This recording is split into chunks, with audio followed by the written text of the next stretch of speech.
thanks for tuning in to WTOE Radio Live. Our shows will start in 20 minutes.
You're listening to WTOE Radio Live. Our shows will start in 10 minutes.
Thanks for tuning in to WTOE Radio Live. Our shows will start in 5 minutes.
And now, WTOE Radio Live, brought to you by ThroughOurEyes.org.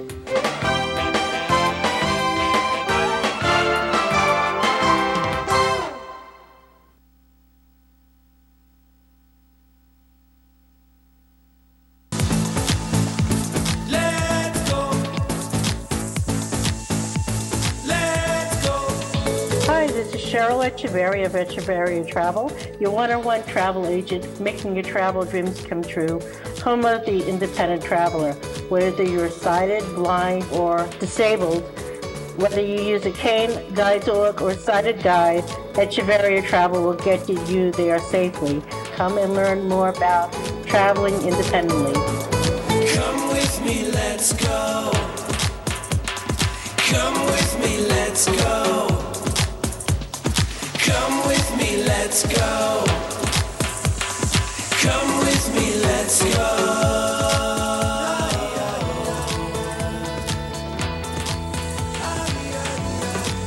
And hello, everybody. This is Cheryl Echevarria of Echevarria Travel and the Echevarria Travel Show. Welcome to the May 1st edition of the Echevarria Travel Show, brought to you by WTOE Network, sponsored by and produced by the Northeast chapter of the NFB of New Jersey. We have a really exciting show tonight. I'm going to have guest co-host Jerry Moreno, who is the co-host of On the Bright Side, which airs the second Wednesday of each month, and he's going to be co-hosting the full hour with me. We're going to be talking about the NFB of New Jersey cruise fundraiser that we just came back on from the Royal Caribbean Explorer of the Seas. We did a 5-day cruise to Bermuda. And at the 8:30 mark, we're going to bring on Linda Thomas from Looking Good Without Looking, talking about packing and getting ready for your cruise. So it's a WOE host event tonight. So I just want to bring up some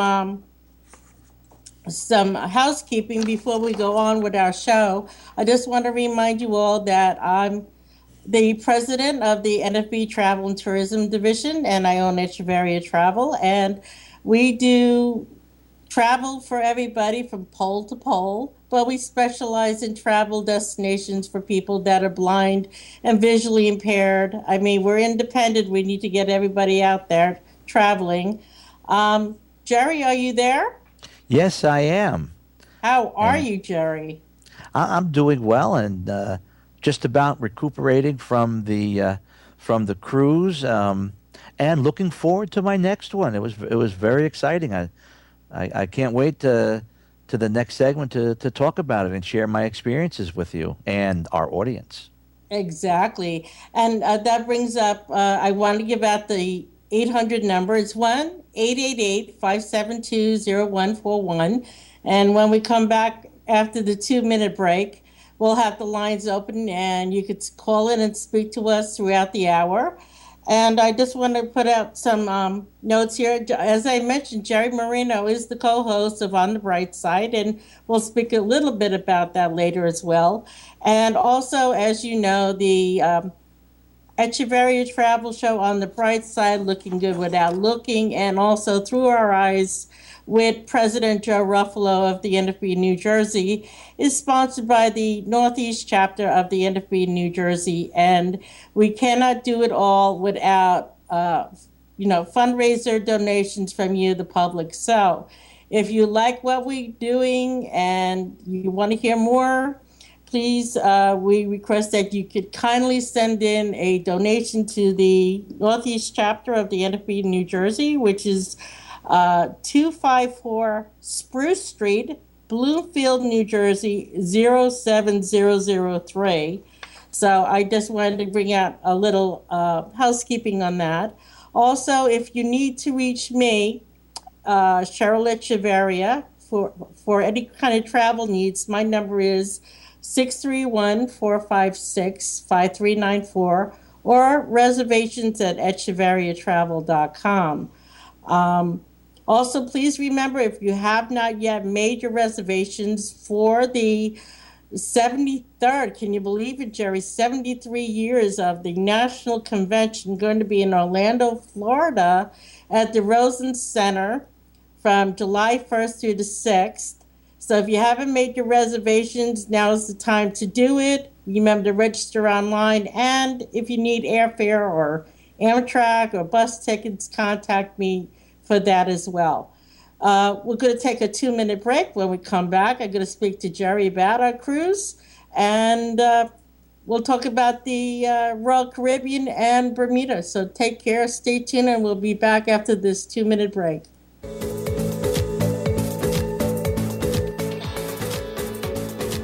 Don't go anywhere. There'll be more show right after these messages.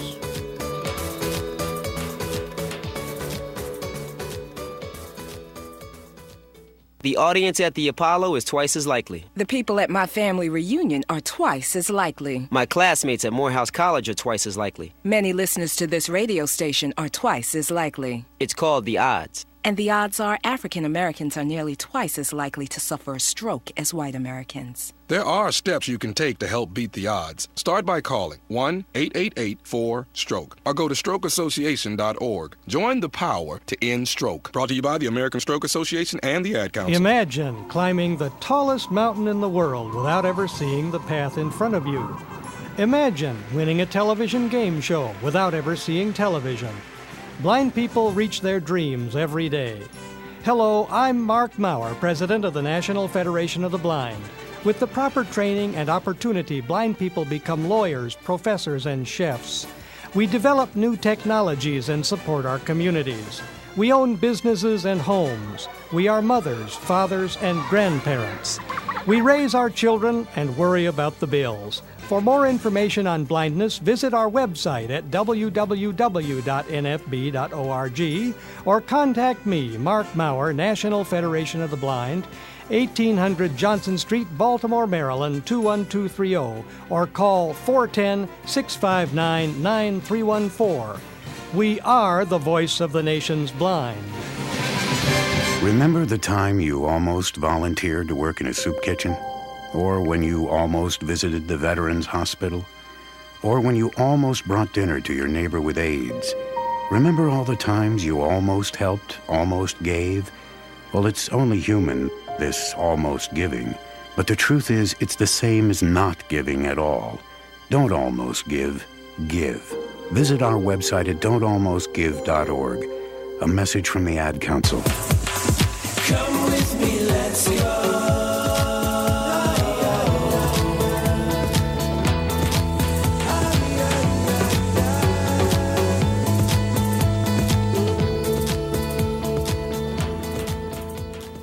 And we're back. As I was saying, if you just turned in, I'm Cheryl Echevarria of Echevarria Travel. And tonight I have co-host Jerry Moreno from On the Bright Side. Jerry, say hello. Hello. This is going to be a very fun evening, everybody. Just want to let you know we're going to be talking about the NFB of New Jersey fundraiser cruise, which we raised $1,100 for the NFB of New Jersey. So that was a great event. And I just want to send out a couple of shout outs before we continue. First of all, Lori, the person that helps Lenny with all of our shows, she's a little ill tonight, so feel better, get better soon, so you can come back and help Lenny with all our wonderful shows. I also want to say a special thank you to Miss Lynn Reynolds from New Jersey. She was the committee chair of the NFB of New Jersey, and we did a great job together. So I look forward to hopefully working together with her in the future to do this once again for the NFB of New Jersey. So, Jerry, what did you think of our exciting fundraiser cruise? Well, the first thing I have to tell you is it was too short. 5 days, you know, I want to go like on a 30-day cruise next or something like that. but you know, what I wanted to tell you is like, I was just thinking it's going on a cruise is like the difference between an a la carte dinner and a 7-course which is set for you. You can do what you want. If you want to sit and vegetate, you can do that. If you just want to sit on the deck, you can do that. And there's activities throughout the day. You pick and choose, and sometimes it's hard to pick. Should I do this or should I do that? And not only that, there's food, and there's food, and then there's more food, and most of it is FREE, free. So Madeline and I really enjoyed ourselves. Cheryl, I have to say thank you for that.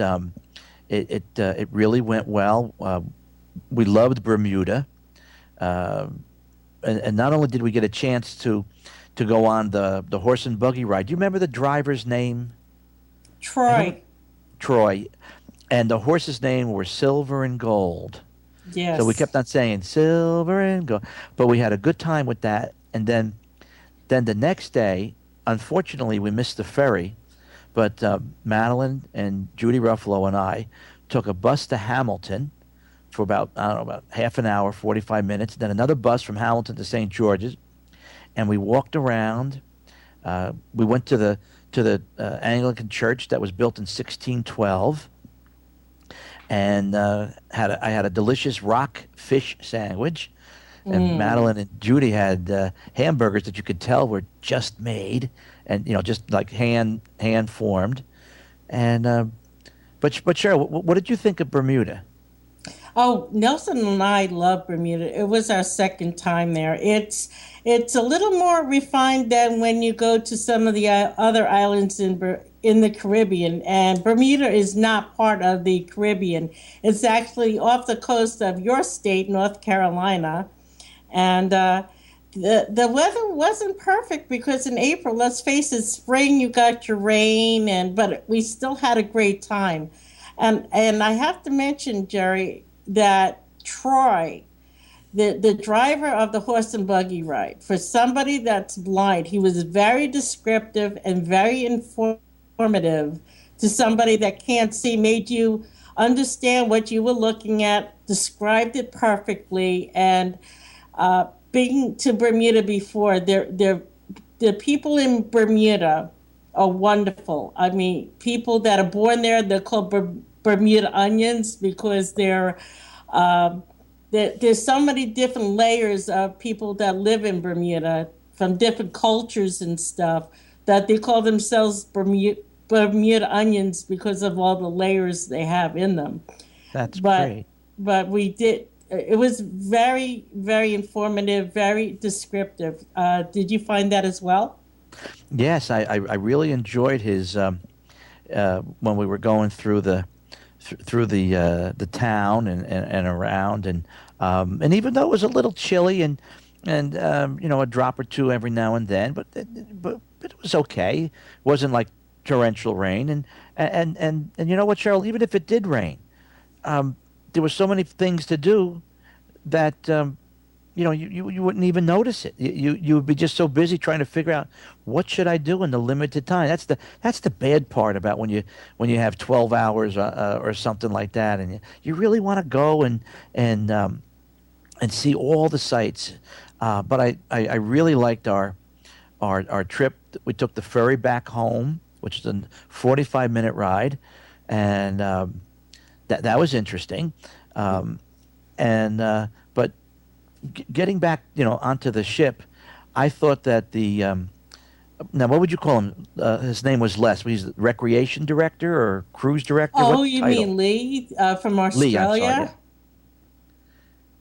He would be cruise director. Yeah, right. He was a trip. I mean, for those that are into golf, they had the Masters and everything going on, and Australia won for the very first time the Masters down in St. Augustine, Florida, and he was just bouncing off the walls. He was really a nice guy, but very funny, very funny. Yeah, he's the one that emceed the Love and Marriage, right? If I'm not mistaken. Yes, there was a great show on participation. It was like the Newlywed Game. It was Love and Marriage, and they had a newlywed couple, a couple that was married for 48 years, I think, or 45 years, 48. And another couple married for 17. 25 years. 17, something like 17 to 25, yes. middle type. something like that. But it was like the Newlywed Game. If we have people out there that remember the Newlywed Game, it was in the same kind of format. Very funny. Very funny. And like you said, the food, the entertainment they had, an ice show, like an ice capade show on the ship, which was really lovely. And also the dance show, which was similar to Dancing with the Stars. And they had, even if you can't see it, the music on that was just out of this world. I mean, they had everything from mambo to merengue to, Frank Sinatra and stuff. And just sitting there listening to the music was just great. That's right.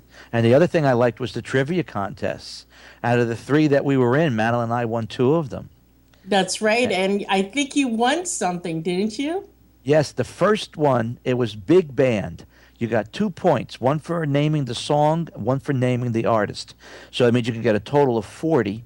We got 28, and the next person down got 23. And I thought, wow, what are we going to win? A watch, a TV, another cruise? We won, bless their heart, as we say down here, a little keychain that you would buy like for 99 cents.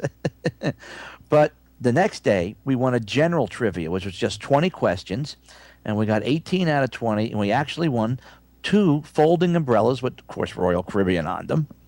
But it was the fun of doing it. It was the interaction, the people who worked in with the different contests you were in, or the love and match. I mean, everybody was there to make you have a great time.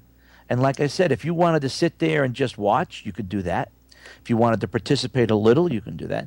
But the funniest thing, Cheryl, was the silent DJ. Remember that one? Well, we didn't go to that. Why don't you explain what that was? I never heard of this. It was the strangest thing. Everybody knows what a wireless headset is, wireless headphones.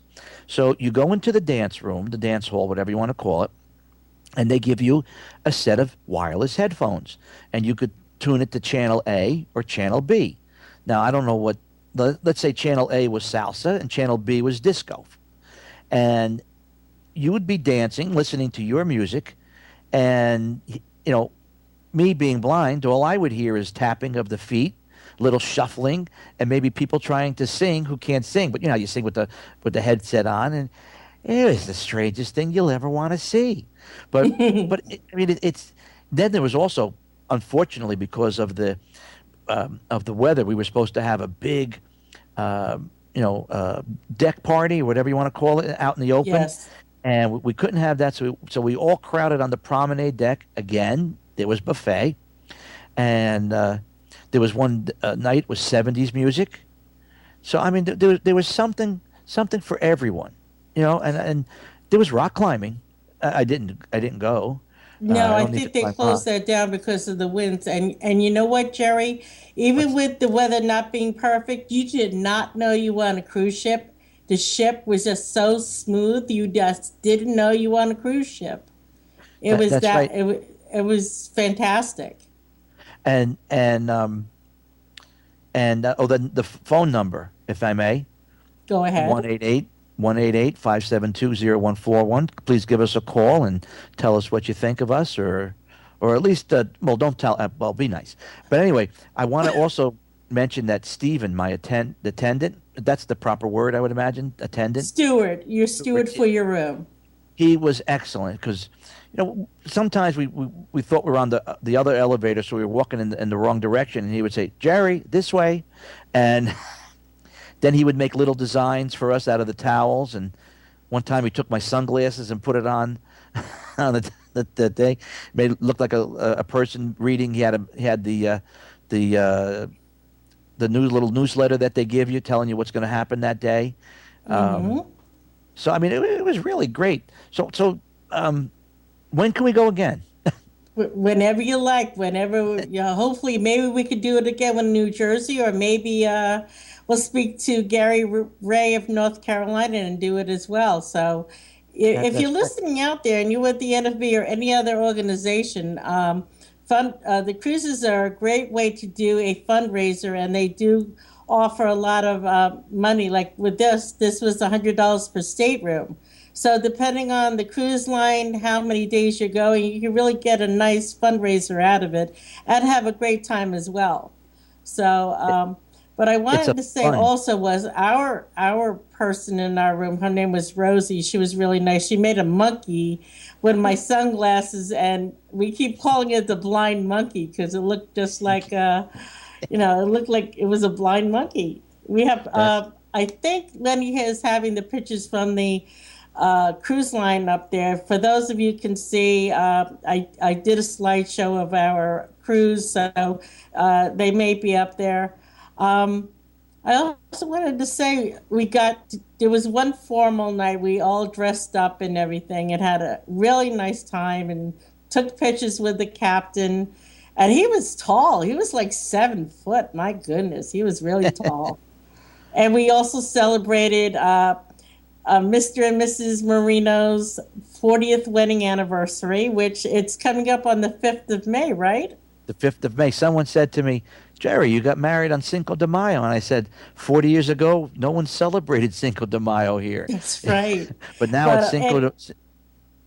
I wanted to wish you guys a happy anniversary officially, but we celebrated your anniversary. We celebrated the 35th wedding anniversary of Joe Ruffalo and Judy Ruffalo. And we celebrated my 13th, right, my 46th birthday. And the staff at the restaurant were just so sweet. And they made everything so special. So everybody at Royal Caribbean did an awesome job. They certainly did.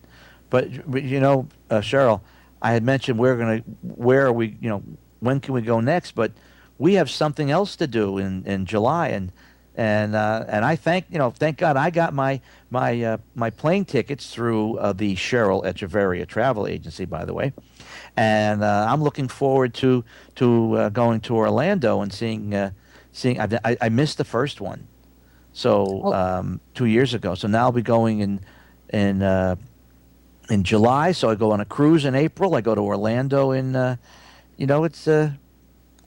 Exactly. It's our 73rd. I can't believe it's 73 years. I mean, I've been with the NFB since 2005, and 2007 was my first one in Atlanta. But I do want to let people know, if you haven't registered yet online, I believe the last day to register for the banquet, and I think it's May 15th, if I'm not mistaken. But you need to make your reservations for the hotel at the Rosen Center, and you need transportation. Please do not wait for the last minute to start making your plane reservations. If you've been listening to the news lately, yes, there's been these sequesters going on with the furloughs, with the air traffic controllers. That is taken care of, but at the same time, the airlines are taking advantage of it. So if you want to get airfare, do it now. Don't do it later. July 1st, that whole week is kind of blacked out because it's a holiday week, and you're really not going to save any money if you're going to wait. Do it now, not later. I also wanted to bring up, aside from our cruise, that the NFB Travel and Tourism Division is doing a national parks tour October 9th through the 13th, and that's a fundraiser for our division.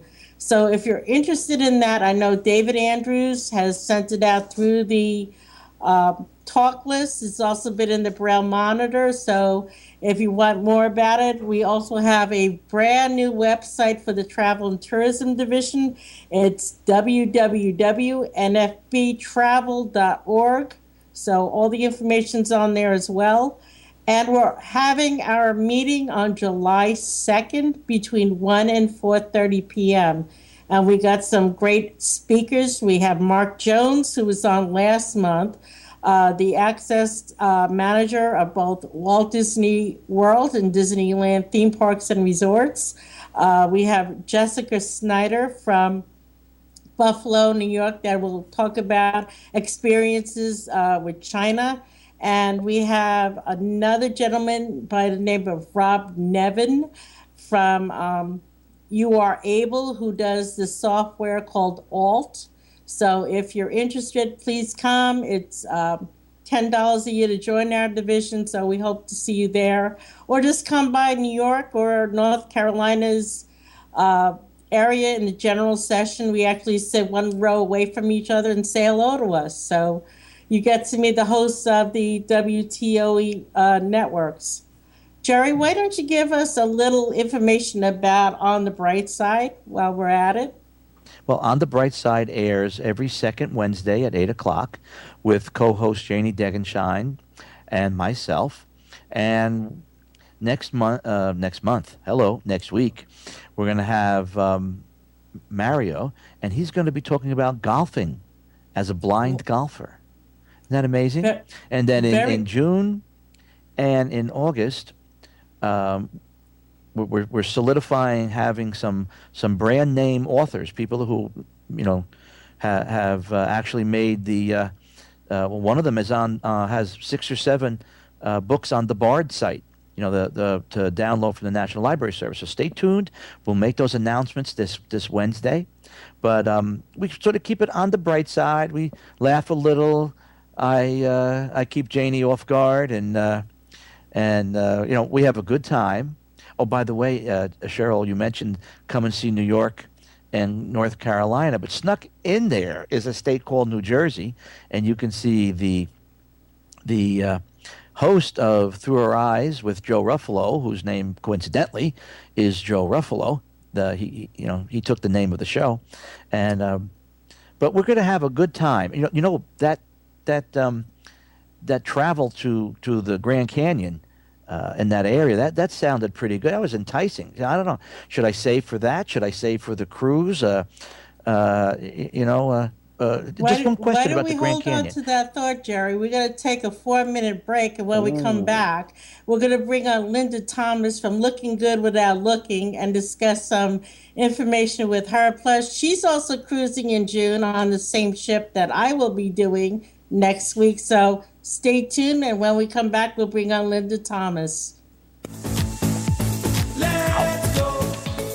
Hi, I'm Keith Zally, your announcer here at WTOE Radio Network. We're going to take a little bit long with this break to save our files for podcasts. So don't go anywhere, because there'll be more of the Echevarria Travel Show in just a bit. Come with me, let's go.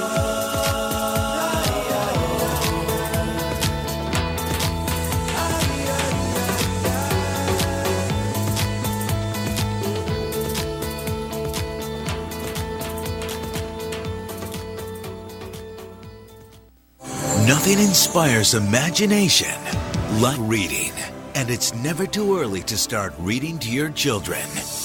When you open a book, you can explore new worlds like the ones in the Chronicles of Narnia. Everything you see is Narnia. Impossible. You can make new friends, discover amazing adventures, and most of all, have fun. Are you prepared for what awaits you? To find out more about the wonders of reading, you can visit the Library of Congress website at www.loc.gov. There, you can learn more about books, play fun games, discover cool facts, and so much more. You can log on to www.loc.gov and let your journey begin. This message has been brought to you by the Library of Congress and the Ad Council. Thank you, and we're back. When it comes to fighting crime, he's never going to roll over. He's McGruff the crime dog. Roll over. You're okay, Joy. Thanks. And I got 2 words to make your neighborhood safer. Uh-huh. Coffee cake. Ah, the old poison coffee cake trick. The cook takes a bite, falls down to the ground. No, it's for your neighbors.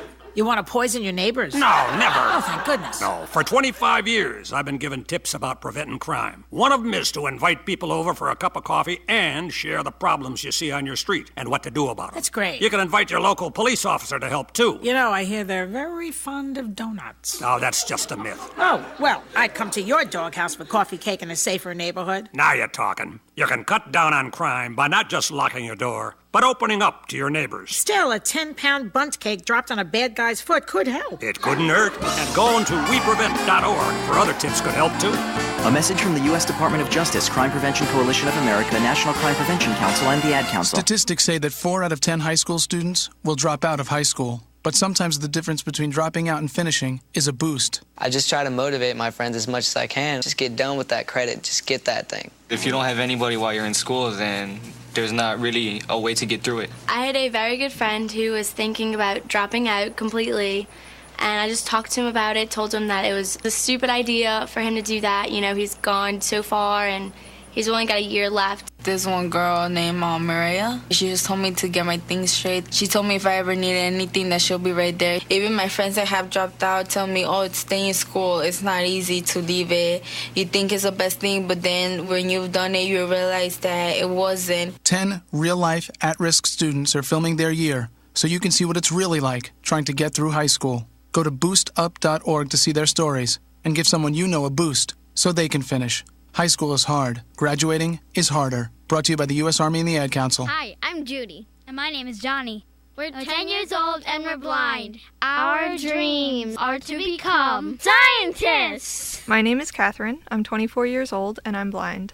I'm currently in law school, and one day I dream of becoming an attorney. My name is Bill. I'm 74 years old and I've just become blind. My dream is to remain independent in my own home and not have to go to a nursing home just because I'm blind. The National Federation of the Blind of New York has been helping blind people achieve their dreams since 1956. Help keep their dream machine running and visit blindnewyorkers.org to make a donation. You can also call them at 718-567-7821. Blind people are your neighbors and colleagues, so learn more about blindness and make your contribution today. Go to blindnewyorkers.org or call 718-567-7821. The National Federation of the Blind of New York. Today's dreams can become tomorrow's realities. Come with me, let's go.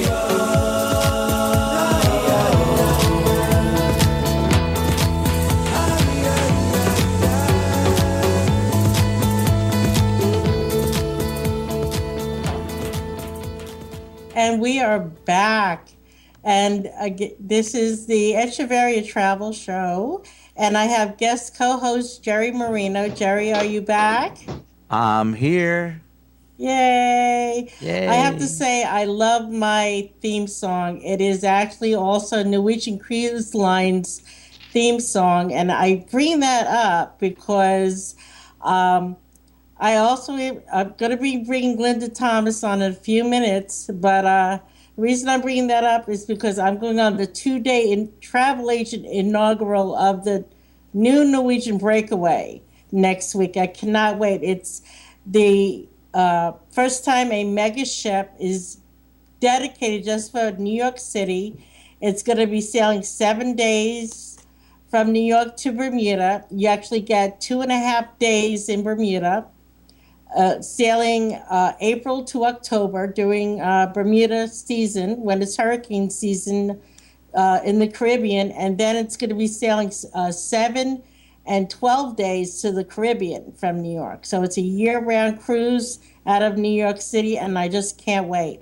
So I'm bringing Linda. Are you there? This Linda Thomas from Looking Good Without Looking is our special guest tonight. Linda, you there? Yes, I am. Hi, Cheryl. Hi, Jerry. Hi. Hello. Thank you for coming on tonight. Thank you for having me on. I've been waiting to do this for a very long time. Linda's been very gracious enough to come on. I'm going on the breakaway. Linda's going on the breakaway in June. And we just came back from a cruise. And the reason I have Linda on tonight is because people do not know how to pack for a cruise. Some people pack the whole entire house and they get there and it's like they never wear everything they bring with them. They bring too much, they bring too little. So I thought I'd bring the expert on to discuss, especially for a cruise, what you should bring, how much you should bring. And so we're going to open lines to you, Linda. And if anybody would like to call in, the phone number is 1-888, excuse me, too many eights there, 888-572-0141. And the lines are open. And I just want, Linda, before you even start, tell us a little bit about Looking Good Without Looking. Well, the Looking Good Without Looking show is on the fourth Wednesday of the month at 8 o'clock live at throughoureyes.org and YouTube and a lot of different places. But we specialize in fashion and personal style. My co-host is Johanna Bacan. She is visually impaired since she's 20. My daughter is visually impaired. And we devote the whole show to that. And I'm ready with a lot of good tips for packing. Awesome. Well, why don't we start off with that? Since you are going away to Bermuda and you're going away for 7 days, I'm actually only doing 2, and I'm only bringing like an overnight bag. What do you recommend for somebody that's going away for 7 days on a cruise? Okay, I'll tell you, there's a lot of different ways to go about this. First of all, I think what you need to get the itinerary, Cheryl, before the cruise, so you know which days you're going to be in port and which days you're going to be on the ship. And what I like to do is to tell people, think about your lifestyle. Your lifestyle is probably not going to drastically change during the daytime. I mean, you may do some crazy things at night, but during the day, are you the type of person that works out or is very active? Are you the type of person that sits by the pool? Are you the type of person that just goes to lunch and sits in the casino or goes to the spa? Really think about what your lifestyle is going to be like on the ship, and then start packing accordingly. And does that make sense to you so far, Cheryl? Oh, yeah. I mean, Nelson and I are in the casinos all the time during the day, especially if it's warm weather out. We always pack a bathing suit, or we'll be in the hot tub. So we always make sure we have a bathing suit, a cover up, and, shorts, T-shirts. We're pretty laid back. We're not the type of people that dress up a lot. So definitely. What about you, Jerry? Well, we were thinking of what to bring, and we did sort of that. Just took what we were going to wear when we got off the ship, made sure we had a jacket, make sure Marilyn had a sweater. I've been wearing a vest like Norton on the Honeymooners, so I brought that with me. I needed it to go out on deck once or twice, but once we got towards Bermuda, I didn't. But it just seems that everybody has a tendency to pack whatever they can fit into their suitcase, and as many suitcases as they're allowed to bring. Doesn't that sound right, Linda? Well, I think some people do. I don't like to do that. I like to challenge myself, and I like when I go away I always unpack my luggage and put it inside the drawers. I'm going to get to that in a second. I like to see if I've worn everything. It's just a little thing that I do whenever I go away. And what I do is this. First, I think about the activities and what I'm going to be doing. So forget about evening, which is a totally separate category as far as I'm concerned. But during the day, my husband and I are very active, so I would wear sort of fitness wear. We would definitely go swimming if it's nice. We definitely do a lot of walking, and we definitely like to go to the spa. We don't really go to the casino. And usually, we eat, usually during the day, a buffet breakfast and a lunch somewhere, a buffet lunch, but not a restaurant. So that's where I start from. But when I take a look at what I'm going to bring, I always start with the type of clothes I need, which I just covered. But I stick with a couple of colors. So for example, I would stick with black as sort of my neutral. Are you with me so far, everybody? Yep. Mm-hmm. Okay, so black is my neutral. Now, behind me, you guys, I want to tell you, I have a mannequin. And on that mannequin, I have a beach cover-up.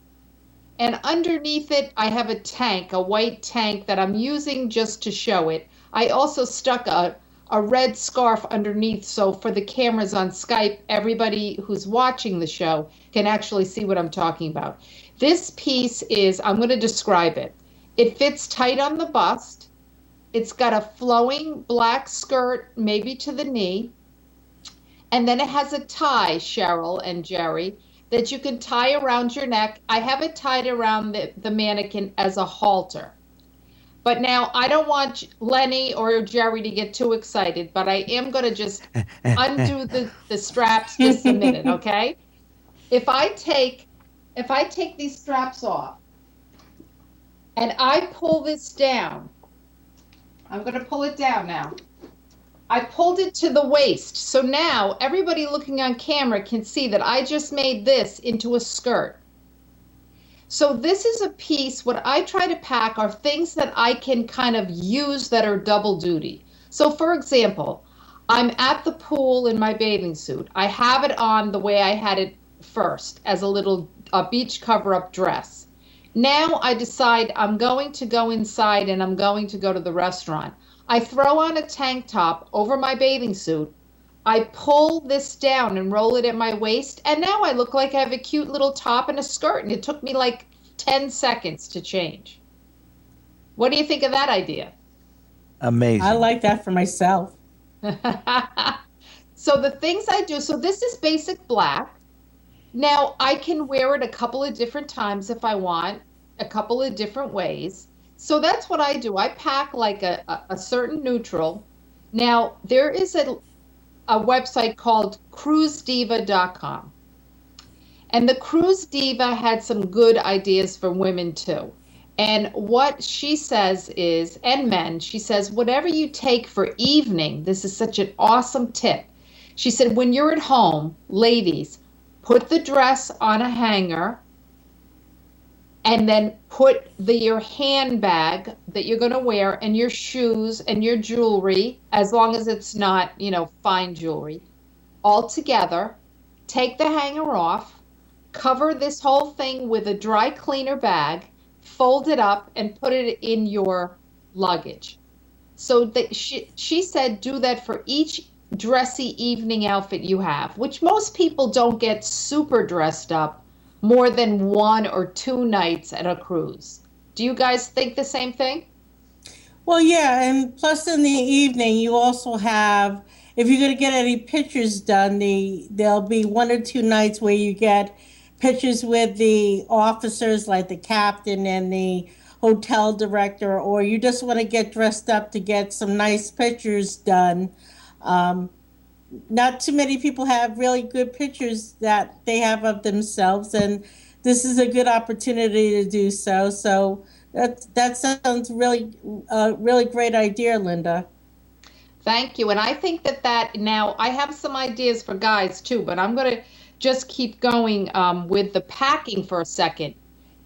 Another tip that the Cruise Diva has is when you're packing something, just buy a bunch of tissue paper at the dollar store and wrap the pieces in tissue paper when you put them in your luggage.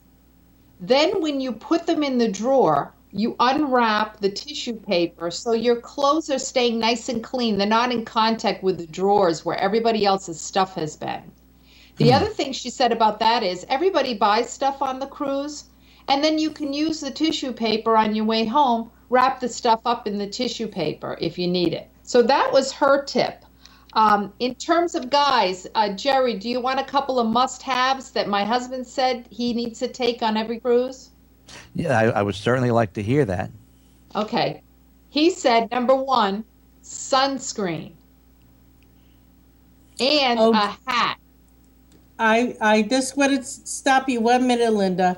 I would recommend that you bring it with you. If you, it's very expensive to get toiletries on your cruise ship. You get shampoo and conditioner and soap in your room, but bring sunscreen, bring your sunglasses, shaving, all that stuff that you're going to need. But definitely sunscreen. It's going to be double the price that you pay at the pharmacies. So on the cruise ship, remember, you're going to pay the dollar for it. So try to get it while you're home and not while you're away. Yes, and this goes also with things like aspirin, Band-Aids, antacids. Like try to pack a little a little kit where you have some of the necessities. My husband also has 2 must-haves for every guy on a cruise, and every person really. He also packs the germ killer for like Purell for his hands. Not so much that they don't have it on the ship, because they have it a lot, but when you leave the ship and go into a port, it's good to have that too, especially if you're dining at any of the restaurants there. And the other thing he always recommends bringing, and I have learned the hard way you should do this, is get a very thin windbreaker. It packs down to nothing. They're very inexpensive. And throw that in your bag, because there are times when it's raining or you're getting wet on deck and you just need something to cut that wind. So definitely a shell or some kind of a windbreaker. What do you think of that, Cheryl? That's great, because even if you're cruising August during the heat of the summer, you're always going to have some kind of wind. You're on the cruise ship, especially when you're not in port and you're cruising to the port you're going to. There's going to be some wind out there. And of course, you want to go out on deck and take pictures and walks. Take it and make sure you have it available for you no matter what time of year you're going. So that's a great tip. Yeah, absolutely. The other thing is, I like what you said before about this buying the sunscreen and other items. I think everybody should get an inexpensive, it doesn't have to be expensive, a tote bag that again goes with the colors that you're kind of working into your wardrobe, your mix and match. And use that as a beach bag. Use that when you're going shopping. Don't get there and say, oh, I have no beach bag. I didn't even think of that. Because a simple tote bag will work wonders for you. And I wanted to say something about the colors. I say I would go with basic black as like my underpinning. Another tip I have is kind of limit the other pieces to colors that work well together. So go with, blues and black, or red and pink and black and white. This way your pieces can all mix and match. And another big tip I have for guys and ladies is usually you feel the need to change your top more than what you have on the bottom. So for every bottom, like every pair of shorts or every pair of pants or every skirt, etc., have 3 tops that go with that pair of pants. This way you can mix and match, so you don't have to bring so many bottoms, and usually tops take up less room. That sounds awesome, Linda. I really appreciate you coming on. Now, as I was saying, you're going on the breakaway next month, and I'm going on the breakaway, and you're going to be in that Haven area. What is you've got your paperwork and all that other stuff. What are you looking forward to doing most of all on the cruise? Well, that's interesting that you said, because I said to Gary, normally when you get on the cruise, they take your picture by like that wheel, right, Cheryl?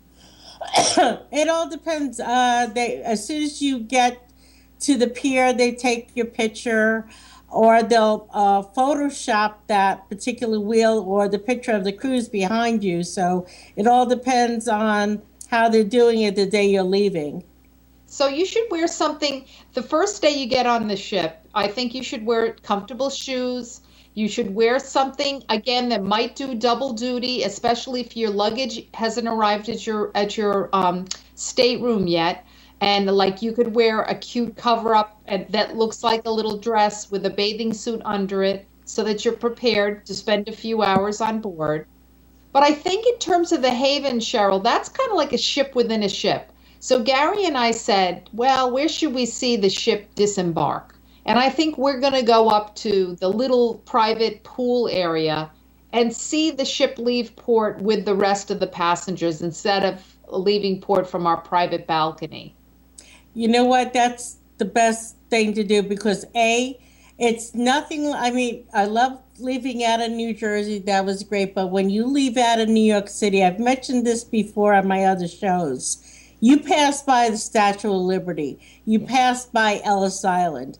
You go under the Verrazano Bridge.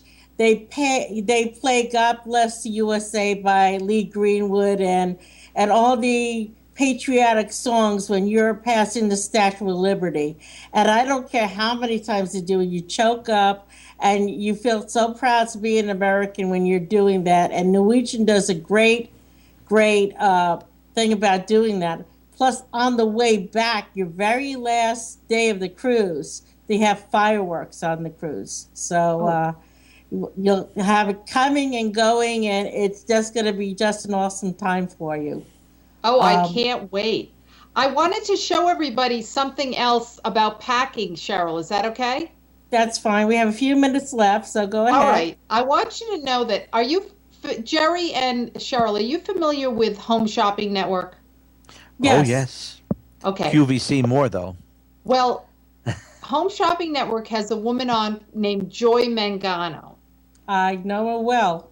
Okay. She has this really cool thing. You know how the bathrooms are very small on the cruises?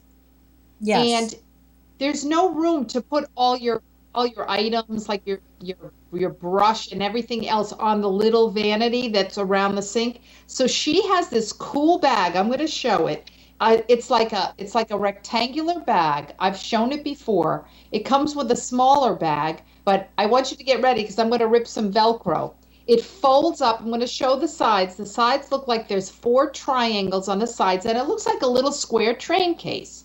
Mine is red. You can get a million colors. It's got Velcro on the top. I'm going to open it right now, and it's got a little handle on the top. Hold on. I actually got so excited I dropped my earplug. Hold on. What you do is it has these little clear triangular boxes that are inside it. You hang it on the back of the door so you can see and organize all your items. Yeah, I have something similar to that I use for my shoes and everything, but that's a great way to put your, like you said, your brushes and your toiletries and stuff like that, so that way you're not overcrowding the vanity on the cruise ship. Yes, I love it because I don't like to have all my stuff like that. I need to be organized. So that's why I try to do things. I guess my tips, just to review, because we have a few minutes left, is try to stick to a few colors that work together. Pack your evening stuff all together. Use a dry cleaner bag for those. Use tissue paper. Be sure, like Cheryl said, to pack your essentials like your makeup and cosmetics and sunscreen and stuff. And experiment with different things, ways that you can get the most mileage out of the clothes you bring, so you're not worried. And I can't stand having that luggage and all that stuff all around. What about you two? Oh, I can't stand it. The less, the better. But yes, in any case, I want to say goodnight to both Linda Thomas, and you can see her the 4th Wednesday of the month. I'm looking. Okay. Thank you. Looking Good Without Looking is on the 4th Wednesday of the month at 8:00 p.m. And Jerry Moreno and On the Bright Side with J.D. Denshire is on the 2nd Wednesday of the month at 8:00 p.m. And if I messed up Janie's name, I'm so sorry, Janie. Don't kill me. Yeah. But I appreciate both of you being on the show.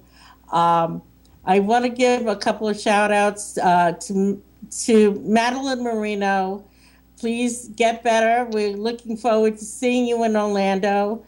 Linda, I'd love for you to come back on after you do the cruise, or I'll come on your show, and we could discuss how you like to break away. Yes. And also, I wanted to let people know about our show coming up in June. Many people have asked me, how do you go about becoming a travel agent, and what is a host agency? I'm having Emily, who is one of the people from the HBA support with Montrose Travel, who is my host agency, and we'll talk about becoming a travel agent with a host agency, and the ins and outs of the travel industry in general. But Linda, thank you so much for coming on. And you're welcome. Thank you. Jerry, my love, you there? Thank you. Yes, I'm here. Okay. So, Jerry, you and I were discussing about possibly you going on the national parks trip.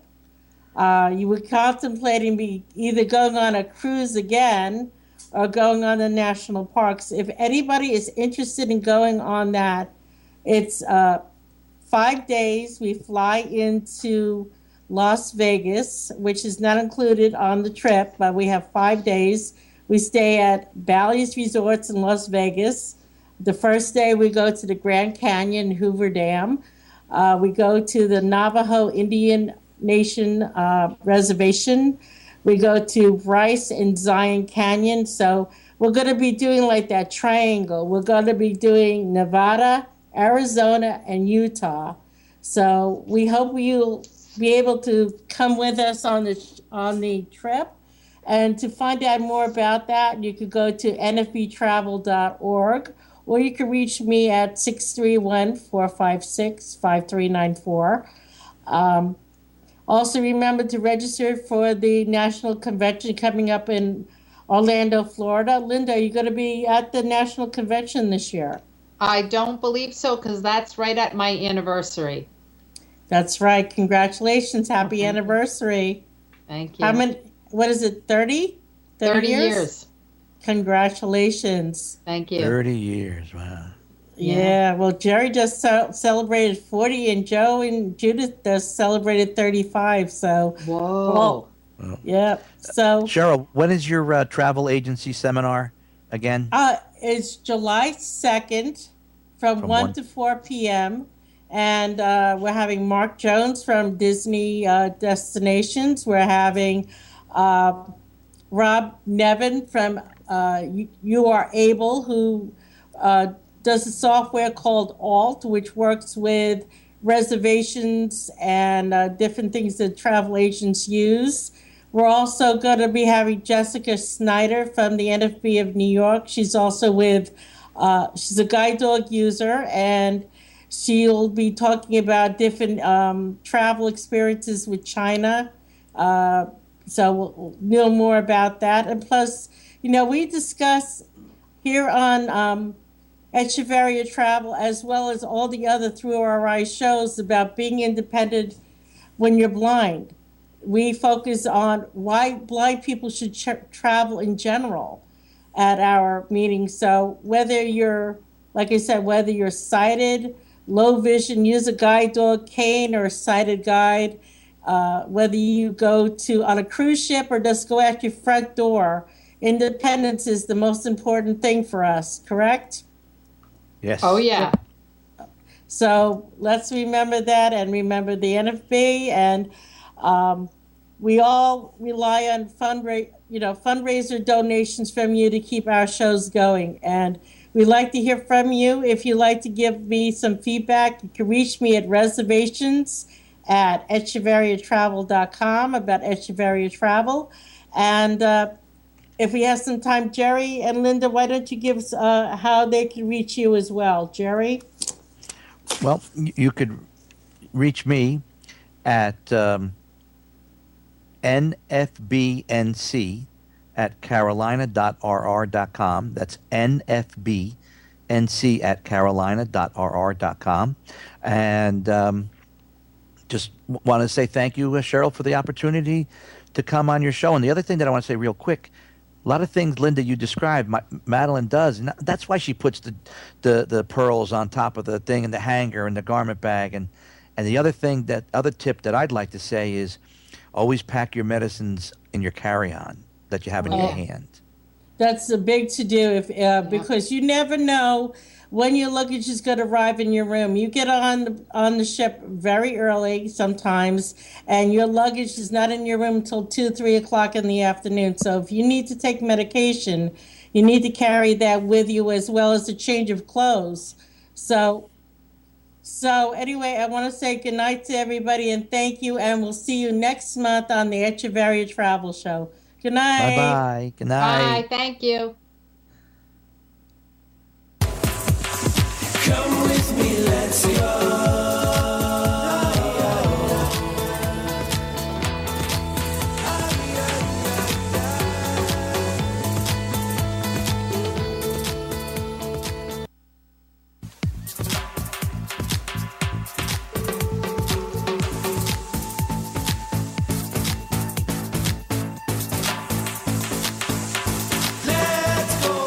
The Echevarria Travel Show is brought to you by Echevarria Travel, home of the independent traveler since 2009, specializing in worldwide destinations for the blind community.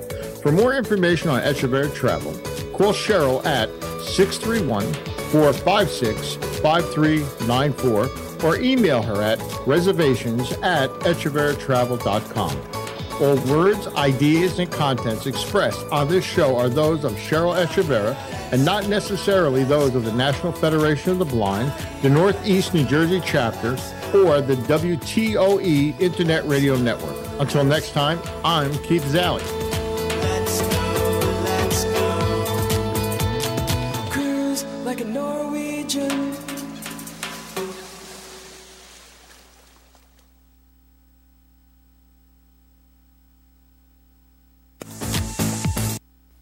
Nothing inspires imagination like reading. And it's never too early to start reading to your children. When you open a book, you can explore new worlds like the ones in the Chronicles of Narnia. Everything you see is Narnia. Impossible. You can make new friends, discover amazing adventures, and most of all, have fun. Are you prepared for what awaits you? To find out more about the wonders of reading, you can visit the Library of Congress website at www.loc.gov. There, you can learn more about books, play fun games, discover cool facts, and so much more. You can log on to www.loc.gov and let your journey begin. This message has been brought to you by the Library of Congress and the Ad Council.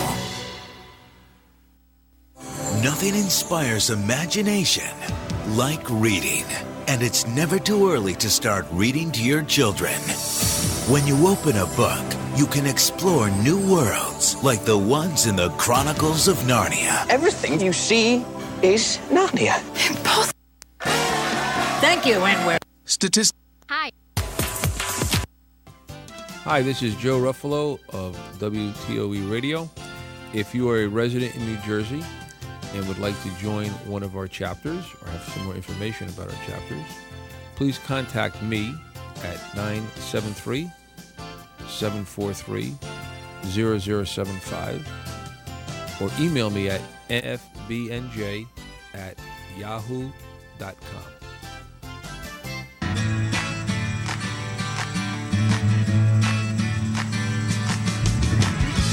Advertise your events on internet radio and podcast free. Need to advertise your club or organization's next event? Whether it's one announcement or different ones weekly or monthly, now you can. ThroughOurEyes.org, using our WTOE radio live broadcast and our podcast, give you the ears of the world. You can take advantage of our free offer in one of two ways: recording your announcement on your computer or calling our toll-free telephone number. Visit our website to learn more.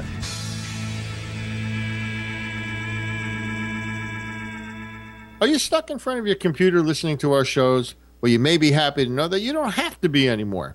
Hi, this is Keith Zali, your announcer here at WTOE Radio. Of course, you know we broadcast live on ThroughOurEyes.org, but did you know we simulcast on Facebook, Ustream.tv, as well as all of our show's host websites? And now you don't have to be stuck trying to catch your favorite show on your computer. You can listen or even watch our shows live right on your smartphone or iPad. During broadcast nights, just point your phone or iPad browser to our mobile site, m.throughOurEyes.org, and click on the Listen or Watch Live link. WTOE also offers many smart apps for your iPhone, BlackBerry, Android, Windows Mobile, or Nokia phones, iPads too, all for free. Visit our main site, www.throughoureyees.org/appstores.html, and download your free app today.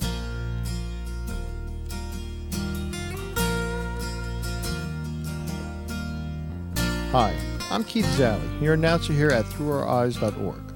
Thanks for tuning in to WTOE Radio's live broadcast. Our recording session will start shortly.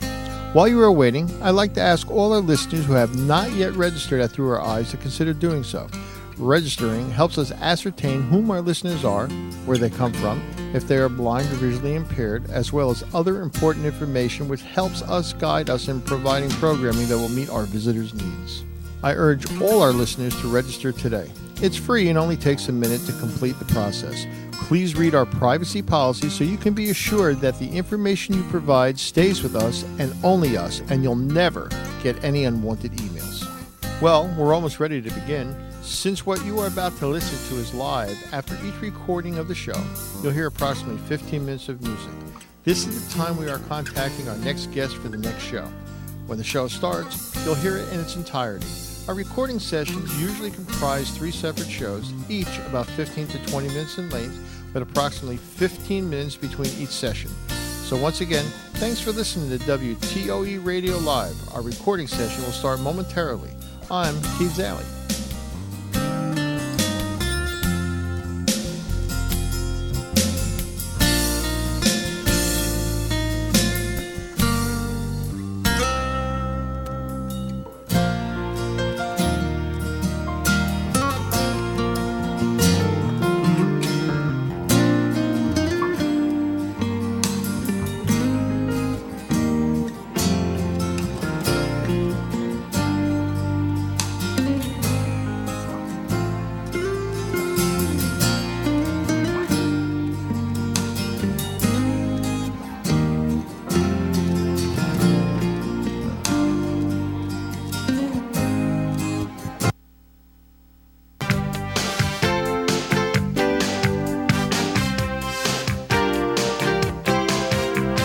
Welcome to Stepping Forward, an engaging, no-nonsense approach to life's problems with your host, licensed clinical psychologist, Tamra White.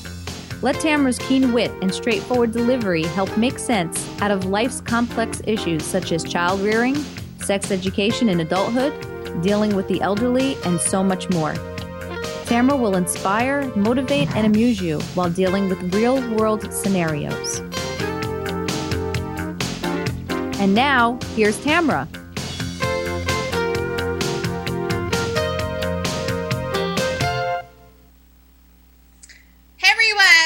Welcome this week, and I am glad to visit with you this month. We're in spring, full force, going into May, and after last month with our guest, Diane Camarada, I felt like I wanted to visit a little bit more with her.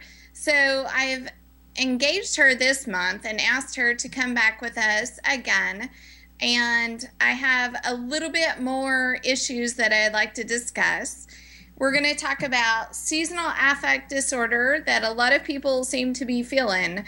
I know that I am tremendously moved by the weather, and when it's pretty, ugly, whatever, it's going to kind of set the tone for my day.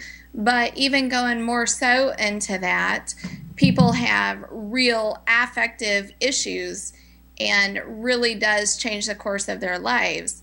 In addition to that, I want to talk about Mother's Day that's coming up and how we're going to deal with that for a lot of us who have mothers and maybe not such good relationships with, followed by those who have poor relationships and maybe we don't have our mothers, and how we're going to deal with that. And you know, almost every month of the year, we're going to find something that's going to be meaningful to us and to talk about, and it's going to come up with some kind of a mental health issue that we can focus on. And so I do feel like I have a great guest with us again this month who is going to give us all these answers, because when I start thinking about what I want to talk with you all at, I think that I don't know the answers. So I do believe that Diane is our best guest this month.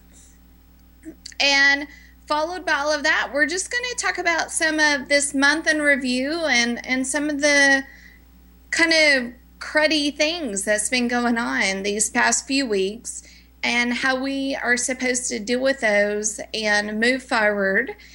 And what is the next step for all of us? Because I think everything that's going on, we all need to kind of take a step in our own lives and figure out where we stand and what we want to do for the next day and how we can reevaluate things. I think that's what I've heard most, is that everybody, when tragedy strikes, they want to reevaluate everything. Now, Diane happens to have been in Boston at the time that this is going on, so I'm sure she's a little bit more sensitive to all of this, but I want to talk with her and see how we can take everything and go on. So, all right, so we're going to take a quick break, and then when I get back, we're going to welcome Diane, and then we're going to move forward. So stick with me.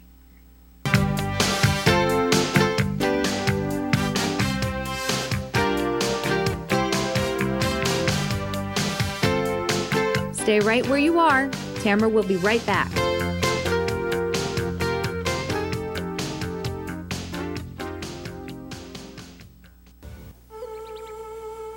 I can listen. I can cook. Good. I can coach. Kids with something to do are less likely to do drugs. I can drive. I can paint. I can dance. A little of your time can make a lifetime of difference. I can read. I can help. You can help. Call toll-free 1-877-KIDS-313 to find out about community drug prevention programs. I can keep a kid off drugs. You put your keys between your knuckles. You walk in well-lit areas. Someone approaches you and you grasp your cell phone tightly, ready at any second to dial the number for help. You lock the door behind you, once, twice, maybe 3 times. Now you feel safe, secure. You think you've made the right choices to protect yourself. Think again. Because if you're not making healthy choices, you could be one of the nearly 2 out of 3 women killed by cancer, diabetes, heart disease, or stroke. So eat right, get active, don't smoke, see your doctor, and live. Learn to protect yourself from yourself at 1-866-399-6789 or visit us at everydaychoices.org. A message from the American Cancer Society, American Diabetes Association, American Heart Association, and the Ad Council. What is a hero? Are heroes born, or are they made? In after-school programs, your kids will uncover hidden strengths, discover they have the power to change their future, and find the hero inside themselves. Let us know you on after-school programs in your area. Call 1-800-USA-LEARN. After-school programs, helping kids find the hero within. And now, back to stepping forward. Here's Tamara.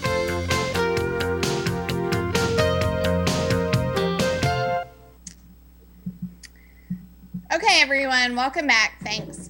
All right, so I have a guest that we had last month, Diane Camarada. If you were not here with us last month, she is a nurse practitioner and a psychiatric registered nurse practitioner.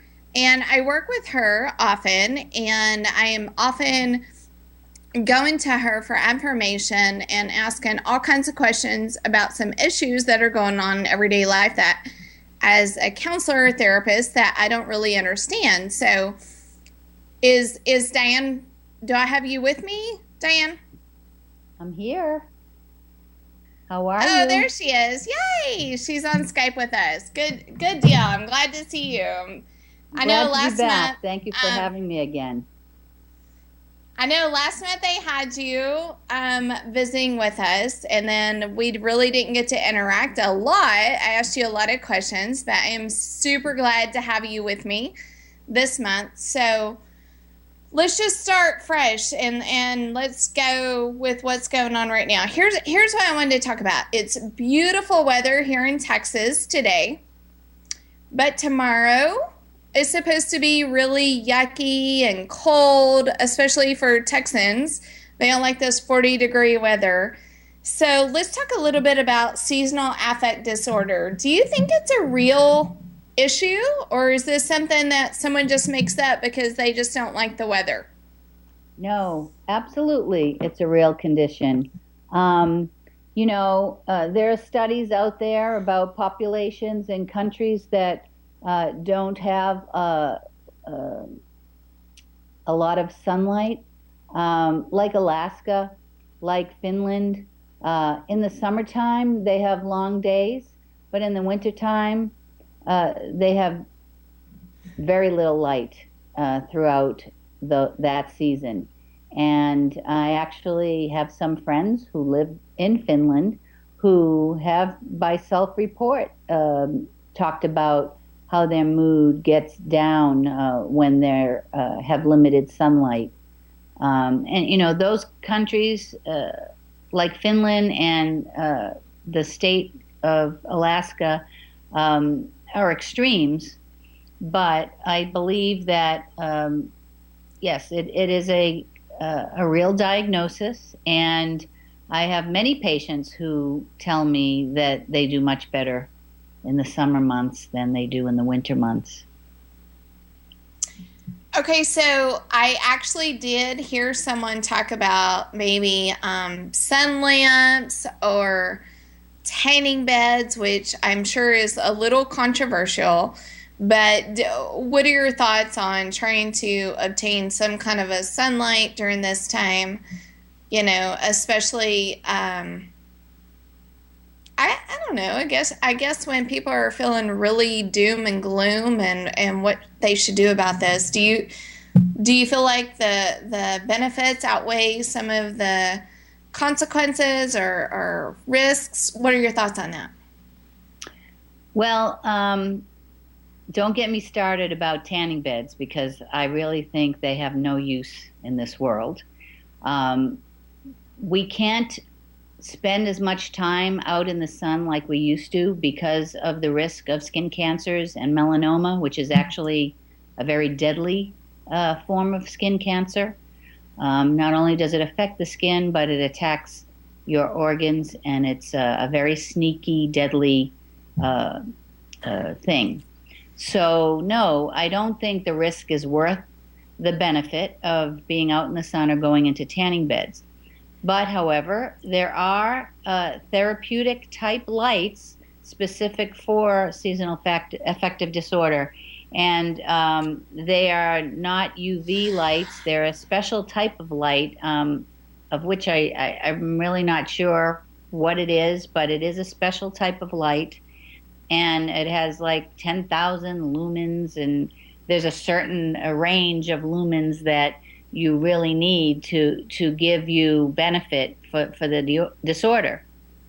So I would suggest that people who believe they have that disorder, talk to their psychiatrist and try to get a resource for that, a specific therapeutic light.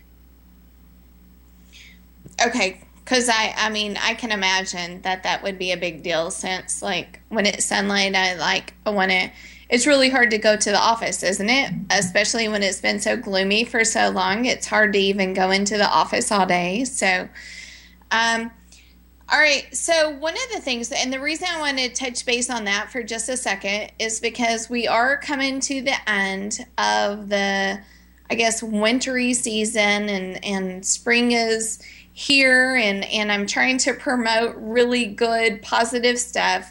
But I do want everyone to understand that if you are feeling this way, it's quite normal. So it's not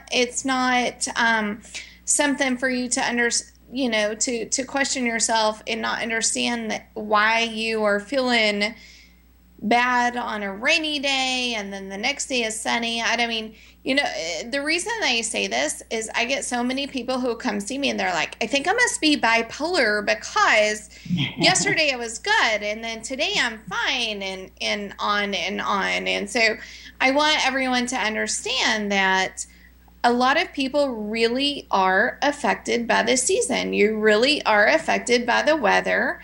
And, sunshine does a lot for a lot of people. That's why they have the tanning lamps and all of those things. Okay. I have so many things I want to talk to you about, Diane. Sorry. Next one. Let's talk a little bit. It's Mother's Day. Mother's Day. All right. So you and I in a perfect setting, and this is just May, and we could be having a radio show tonight about how awesome mothers are and how everything is wonderful and all is right with the world. But then again, we are in the mental health profession, so therefore it's not always going to be that way. So I've already begun to see people who are deeply saddened in this month because they've lost a baby, or maybe their mother has passed on, or they have a very poor relationship with their mother. And, you know, whereas a lot of people, I think, like in the flower shops, who would be like, oh my gosh, this is the best time ever, and we're so happy and everything is wonderful. You and I happen to be in a position that we have to deal with things that are not as pretty. And I just wonder, what's some feedback that you have for other people? Because, you know, I can only do so much in my mind, and I could really use a helping hand here because I'm going to be having the next couple of weeks full of this. So whatever outreach you want to give me would be awesome. Well, as far as mothers go, we only get one, and it is unfortunate when we lose them. I lost my mother about, 5 years ago now. And so Mother's Day comes along, and I used to go for the phone and pick it up to call her, and then I realized, I can't call her. She's not there anymore. So what I can say about those who still have their mother is, you know, sometimes relationships between mother and daughters are strained and tough, and sometimes they're best friends. And mothers and sons can be famously close. But sometimes they're not. So, you know, there's different strokes for different folks. Some people have close relationships and some people don't. Regardless of the type of relationship they have, if you still have your mom living, count your blessings. That's my advice. And appreciate her. And if you don't show your appreciation throughout the year, that's what Mother's Day is for. Show your appreciation to your mother, regardless of how strained the relationship might be. If you don't think you can handle being with her, send her a card, send her flowers, you know, give her a call on the phone and just wish her a happy Mother's Day. I have a very good friend of mine who has a chronic illness, and unfortunately her husband had divorced her and took her child from her. And so he raised the child, and she doesn't get a call on Mother's Day from her child. And it's very saddening. You know, she has this child who's not a child anymore. I mean, she's 21, and she has to kind of pretend that she doesn't have a daughter anymore. So it works both ways, you know. Mothers can be sitting home waiting for their children to call them. Children can be struggling with, you know, how am I going to deal with my mother this year?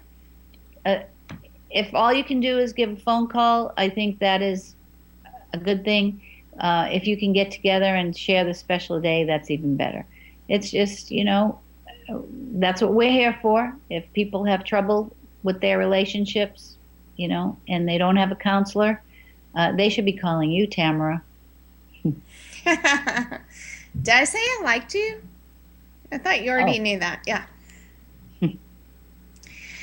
Okay, so what are your thoughts when we're talking about May and we're kind of trying to come up with some issues and what people focus on this month? And, you know, I thought it's kind of the renewal, and I have a lot of things I'd really like to touch on about, you know, starting fresh with your life. And, you know, because we go back to January, everyone thinks everything starts fresh in January because it's the new year and we have resolutions. And really, quite honestly, it's about May that people start going, yeah, I think I'm going to do something different right now. And again, so we're talking about end of the season and saying, you know what, you're supposed to feel kind of crappy right now because it's yucky weather and this is what happens, and a lot of you feel this way. And it is Mother's Day, and maybe you have a really poor experience with that. And I have found in my practice that a lot of people have more issues with like Mother's Day, Father's Day than perhaps they do Christmas or anything else like that, because this one is solely related to one particular person. Whereas maybe these other holidays, they can just like justify or feel like, you know, they have other people to step in and take the place, and it's more seasonal, which again, Mother's Day seems to be based on one particular individual. Okay, so maybe we can talk about, I don't know, what's going on right now. The other thing with May is it's starting fresh, and I think it's like really exciting because I am for the first time in my entire life trying to run, and someone challenged me to do a 5K, which may be a little scary to me. It's actually a lot scary to me. And some of you may be like, a 5K? Are you kidding me? That's no big deal. But all I ever heard before about K was 1,000. So I'm like, 5,000? What's this? 5,000? But now that I know it's like something like 3 miles, I'm going to have to do this couch to 5K thing. And I've been trying to do that. So this is like a whole new start. So I'm looking at May as like a fresh start and all this good stuff. And I'm trying to challenge myself. So what are some thoughts, Diane? What do you think about some of the patients you've seen? What are some challenges we can make for everyone? This is a really good time to start fresh. I agree. Let me tell you, you were talking about the first of the year being everybody's new start. The first of the year is the first of the calendar year. I agree with you. May 1st is more exciting. And I was telling you about my Finnish friends that talk about their change in moods through the season. Well, just last night, Finland was celebrating the eve of Vappu. And Vappu is a holiday that they celebrate on 1st of May. That it's a time of renewal and the light, more light. And so I agree with you about May being the real first of the year, so to speak, at least of the renewal in the spring and whatnot. And I am also going to be running a 5K on May 25th. Maybe we're doing the same one. It's Tracy's race against melanoma. We were talking about the sun and the dangers of the sun, and I will be wearing my sunscreen. And I advise all my patients to wear their sunscreen year-round here in Texas, because just because we don't have a lot of sun in the wintertime, it's still there, and it still can do damage. So let me get off my soapbox on that. And you know, it's funny. I was talking to a patient today who was grieving, and she was having a lot of anger and guilt around her grief, which is all part of the process.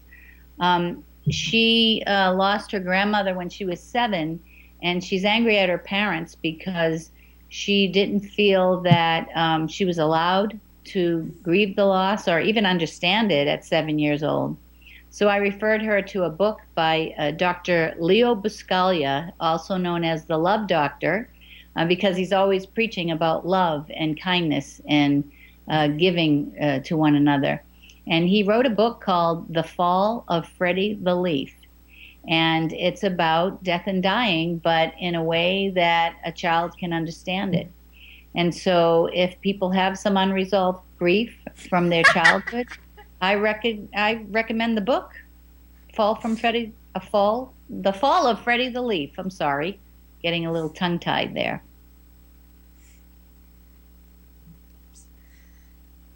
Okay, well, I appreciate that. So I'm glad that we're on the same page with that. So we seem to think that this is like fun and good things, and it kind of sounds like you and I are more optimistic than maybe most are at this time, but that's good.